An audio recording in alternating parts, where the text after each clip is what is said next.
নমস্কার, welcome to সুদীক্ষা academy. সুদীক্ষা একাডেমির নতুন ভিডিওতে তোমাদের সকলকে স্বাগত।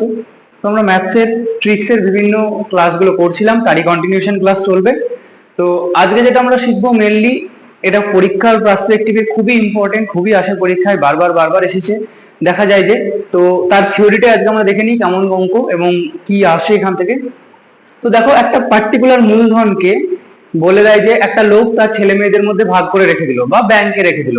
তাহলে একটা পার্টিকুলার টাইম পরে গিয়ে বলে দেয় যে তারা সুদ সমান পরিমাণ পাবে অথবা সুদে আসলে সমান পরিমাণটা পাবে। তাহলে সেই যে মূলধনটা বলে দেবে মোট, সেটা কি অনুপাতে রেখেছিল বা কার নামে, কোন ছেলের নামে কত টাকা রেখেছিল, এটা তোমাদের বার করতে দেয়।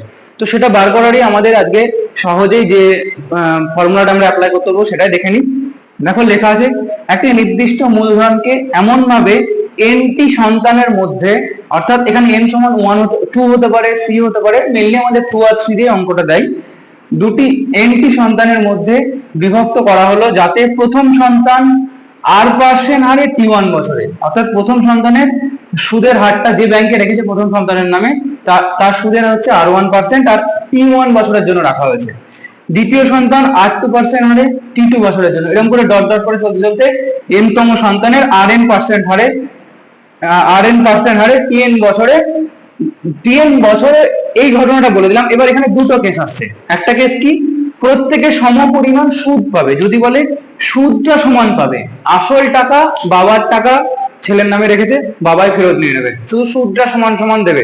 যদি সেরকম বলে বা সুদ সমান পাবে বলে শুধু, তাহলে মূলধনের অনুপাত হয়ে যাবে, দেখো 1/R1T1 ইসটু 1/R2T2 ইসটু ডট ডট করে এইভাবেই চলতে থাকবে 1/RNTN। যদি তিনটা থাকতো তাহলে ইসটু 1/R3T3 তে শেষ হয়ে যেত।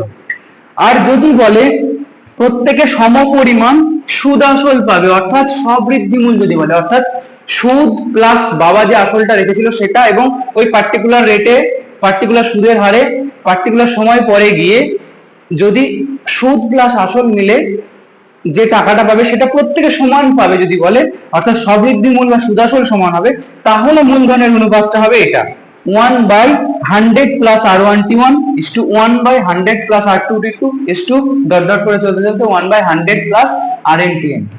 অর্থাৎ আমরা কি দেখলাম, যদি শুধু সুদ বলে, সুদ সমান পাবে বলে, তাহলে 1/R1T1 ইসটু 1/R2T2 এইভাবে চলবে। আর যদি সুদ আসল বলে, ওই রেশিওটাই থাকছে, শুধু একটা আগে 100 অ্যাড হয়ে যাচ্ছে, আর কিচ্ছু না।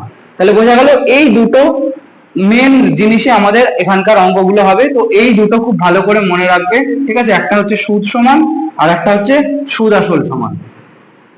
দেখো, এটা আশা করি সবাই বুঝতে পারলে।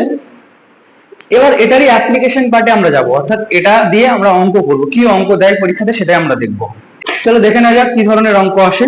তোমরা তোমাদের স্ক্রিনে একটা কোশ্চেন দেখতে পাচ্ছ, কোশ্চেনটা ভালো করে পড়ো। কি বলেছে দেখো, বলেছে যে রোহিত 42,000 টাকা ব্যাংকে তার 12 বছর এবং 10 বছর বয়সের দুই পুত্রের নামে এমন ভাবে জমা করলেন যে দুই পুত্র 18 বছর বয়স হলে 10% সুদের হারে একই সুদ পাবে।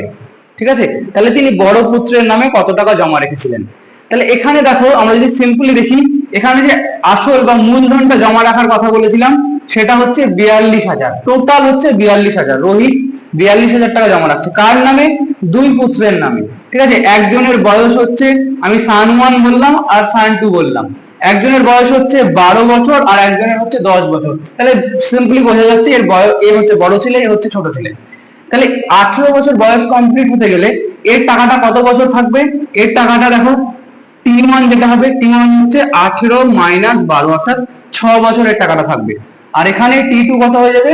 18 মাইনাস 10, অর্থাৎ 8 বছর। এর টাকাটা 8 বছর ধরে থাকবে। তাহলে এবার কত, আর এখানে যেটা বলেছে R1% ইকুয়াল টু R2%, এই দুটো একই বলেছে, দুটো বলেছে 10% সুদের হারে, অর্থাৎ দুজনেরই একই ব্যাংকে রেখে দিয়েছে, ধরে নাও না, তাহলেই তো হবে। আচ্ছা, তাহলে এবার আমাদের যেটা বার করতে হবে, আর যেটা বলেছে সুদ সমান হবে, তাহলে দুজনের নামে কি হিসাবে টাকাটা রাখতে হবে, কত অনুপাতে, সেটাই আমরা প্রথমে রেশিওটা বার করব। তাহলে সান1 ইসটু সান2 আমরা যদি এরকম করে করি, তাহলে তাদের রেশিওটা কি হয়ে যাবে? সান1 ইসটু সান2 এর নামে যে টাকাটা রাখা আছে তার রেশিওটা হয়ে যাবে, দেখো এটা আমরা এক্ষুনি ফর্মুলা করলাম, R1T1 ইসটু 1/R2T2। যেহেতু সুদটা সমান ভাবে বলেছে তাই এই ফর্মুলা। তাহলে এখানে 6 8টা সবার ক্ষেত্রে সমান 10 ইন্টু 6, আর এখানে 10 ইন্টু 8। তাহলে দেখো আমরা যদি হিসেব করে দেখি, একটু কাটাকাটি করি, তাহলে 10 10 কেটে যাচ্ছে, আর 6 এর এখানে 3 পড়ে থাকছে, 2 দিয়ে কাটলে এখানে 4 পড়ে থাকছে। তাহলে অ্যাকচুয়ালি থাকছে 1/3:1/4। এটাই কি জানি আমরা কোনাকুনি গুণ হয়ে গিয়ে হয়ে যাবে 4:3। তাহলে কি হয়ে গেল 4:3, অর্থাৎ টাকাটা 4:3 অনুপাতে ভাগ করতে হবে। তাহলে এবার দেখো আমরা যদি এখানে ক্যালকুলেশনটা দেখাই তোমাদেরকে, তাহলে বড় ছেলের নামে কত টাকা রাখতে হবে? বড় ছেলের নামে এই 42,000-এর 4 টোটাল 7 ভাগ টাকা, 4 + 3 7 ভাগ, তার 4 ভাগ। তাহলে 42,000 ইন্টু 4/7। তাহলে আমরা জানি যে 6 7 42, 6,000, তাহলে সমান সমান 4 6 24,000। অর্থাৎ বড় ছেলের নামে 24,000 টাকা রাখতে হবে, আর ছোট ছেলের নামে কত টাকা রাখতে হবে? 42,000 ইন্টু 3 ভাগ রাখলেই হবে। তাহলে এরও 6 দিয়ে কাটবে, 18,000। অর্থাৎ রোহিতকে কি করতে হবে? বড় ছেলের নামে রাখতে হবে 42,000, এই 24,000 টাকা, আর ছোট ছেলের নামে রাখতে হবে 18,000 টাকা। তাহলে তারা ওই পার্টিকুলার টাইম পরে গিয়ে, অর্থাৎ 6 বছর পরে গিয়ে আর ছোট ছেলে 8 বছর পরে গিয়ে একই পরিমাণ সুদ পাবে। তাহলে এখানকার আমাদের আনসার কোনটা হয়ে যাচ্ছে? দেখো আনসার হয়ে যাচ্ছে অপশন সি, 24,000। বড় ছেলের নামে জানতে চেয়েছিল, যদি ছোট ছেলের জানতে চাইতো তাহলে এখানে আমাদের অপশন এ 18,000 হয়ে যেত। ক্লিয়ার? বোঝা গেল কিনা দেখো। এবার তোমরা তোমাদের স্ক্রিনে দেখো 2 নম্বর কোশ্চেনটা দেখতে পাচ্ছ। 2 নম্বর কোশ্চেনটা সবাই মন দিয়ে পড়ো, তারপরে আমি বলছি কিভাবে করতে হবে। দেখো 2 নম্বর কোশ্চেন কি বলেছে? বলছে যে সৌরভ তার 12 ও 15 বছর বয়সী 2 কন্যার নামে মোট 29,000 টাকা ব্যাংকে এমন ভাবে রাখলেন যে 18 বছর বয়স হলে 10% সুদের হারে তারা সুদে আসলে একই টাকা পাবে। তাহলে তিনি ছোট মেয়ের নামে কত টাকা রেখেছিলেন? তাহলে কোশ্চেন দেখো একই, আগে 1 নম্বর কোশ্চেন যেটা বললাম সেম টু সেম কোশ্চেন, কিন্তু এখানে চেয়েছে কি? এখানে চেয়েছে সুদে আসলে একই টাকা পাবে, অর্থাৎ ডিমান্ডটা, যে আনসারের ডিমান্ডটা সেটা একটু আলাদা। তাহলে এখানেও তাই, প্রিন্সিপাল যেটা হচ্ছে 29,000, প্রিন্সিপালটা হচ্ছে 29,000, আর এখানে ডটার 1 আর ডটার 2 এর কথা বলছি আমি। ডটার 1 এর এজ কত? প্রথম 12 আর একজনের হচ্ছে 15। তাহলে এই ছোট নিশ্চয়ই 18 বছর কমপ্লিট হলে এর টাইমটা কত হয়ে যাবে? এর টাইম হয়ে যাবে 6, আর এর টাইম হয়ে যাবে 3, অর্থাৎ এর টাকাটা 6 বছর ধরে থাকবে, ওটা 3 বছর। আর এখানে rate of interest R1 R R2 একই বলে দিয়েছি, সেটা হচ্ছে 10%। তাহলে এটা নিয়ে কোনো ঝামেলা নেই। তাহলে আমাদের এখানে যে টাকাটা যে অনুপাতে রাখতে হবে সেটা কি হয়ে যাবে? তাহলে দেখো আমরা যদি এরকম করে D1:D2 যদি করি, তাহলে 1 বাই, এই ফর্মুলাটা কি? 100 plus R1T1 = 1 by 100 plus R2T2। তাহলে এখানে চলে আসবে 1 বাই 100 প্লাস R1T1 মানে 10 আর 6, 10 গুণ 6 এখানে আসবে 100 প্লাস 10 গুণ 3, অর্থাৎ এখানে আসবে 1 বাই 160, আর এখানে আসবে 1 বাই 130। 0 0 আমি কেটে দিলাম, আর এটা কোনাকুনি গুণ করে গেলে 13:16 হয়ে যাবে। তাহলে ডটার 1 আর ডটার 2 এর যে টাকা রেশিওটা, অর্থাৎ প্রথম যে মেয়ে আছে, অর্থাৎ এইটা ছোট মেয়ে, অ্যাকচুয়ালি ছোট মেয়ের নামে ওই টাকা 13 ভাগ টাকা রাখতে হবে, আর বড় মেয়ের নামে 16 ভাগ টাকা রাখতে হবে। তাহলে কার নামে কত টাকা রাখা হয়েছে চলো দেখে নিই আমরা। তাহলে দেখো ডটার 1 নামে, ডটার 1 এর টাকাটা কত হয়ে যাবে? 29,000 ইন্টু 13 ভাগ রাখতে হবে 29 ভাগের মধ্যে, তাহলে কেটে গেলে 1,000 হয়, আমরা বুঝতেই পারছি সিম্পলি। তাহলে 13,000 টাকা।